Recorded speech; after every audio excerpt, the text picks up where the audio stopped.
Flamengo, Fluminense e Volta Redonda venceram no fim de semana, né? Aliás, o Flamengo venceu o clássico. Olá, Heraldo. Olá, Clóvis Monteiro, meus amigos e minhas amigas da Super Rádio Tupi. O Flamengo derrotou o Vasco no sábado no clássico que foi disputado à noite por causa do calor por 2-0. Os gols foram de Bruno Henrique de pênalti no primeiro tempo e Everton Cebolinha no segundo tempo, já no finalzinho da partida. Antes, o Verratti tinha acertado uma bola na trave, quase empatando o jogo naquela oportunidade. O jogo estava 1-0. Mas, apesar disso, apesar do placar meio apertado, o Flamengo foi amplamente superior ao Vasco, jogou muito mais e podia ter vencido por um placar mais dilatado.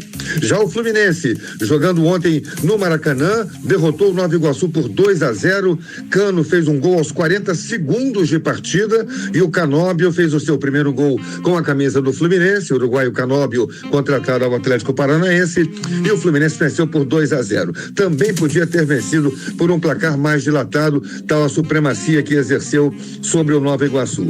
E a grande novidade do campeonato, não chega a ser tão novidade assim, mas enfim, no campeonato ele está tirando o lugar de um dos grandes nas semifinais, é o Volta Redonda, que voltou a vencer 3-1 sobre o Sampaio Corrêa no campo do Sampaio Corrêa em Saquarema. E com isso, Volta Redonda e Flamengo ficaram empatados em pontos, faltando uma rodada, com 20 pontos ganhos.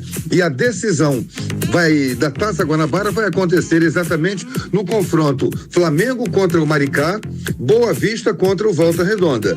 Se o Flamengo vencer o jogo, depende só dele, já tem maior saldo do que o Volta Redonda, o Flamengo será o campeão da Taça Guanabara. É o time que fica em primeiro lugar ao final das 11 rodadas da primeira etapa do campeonato. Mas se o Flamengo tropeçar, pode perder para o Volta Redonda a taça de campeão da Taça Guanabara. Mas enfim, o Flamengo é muito favorito, está jogando muito bem e pode se dar ao luxo de escalar meio time titular, meio time reserva, que o time não cai de produção, Clóvis Monteiro. Olha aqui, ó, no clássico de novo confusão, né? Na outra vez lá foi com um Botafogo, dessa vez a confusão dessa vez, como é que é, o Heraldo?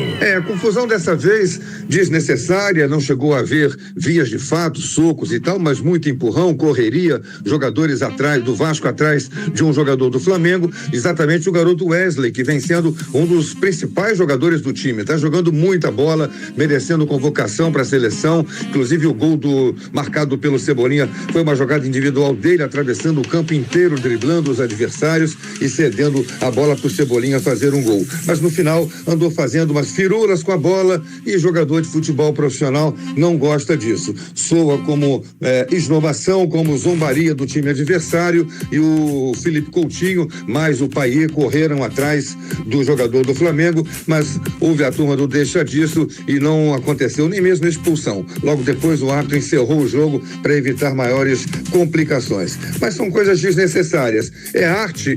Futebol é arte. O que o Wesley fez é uma arte, mas podia ter sido num outro momento, não quando o jogo já estava resolvido para o Flamengo e ele estava simplesmente fazendo valer o seu talento diante de um adversário batido e que evidentemente não estava gostando nada daquilo.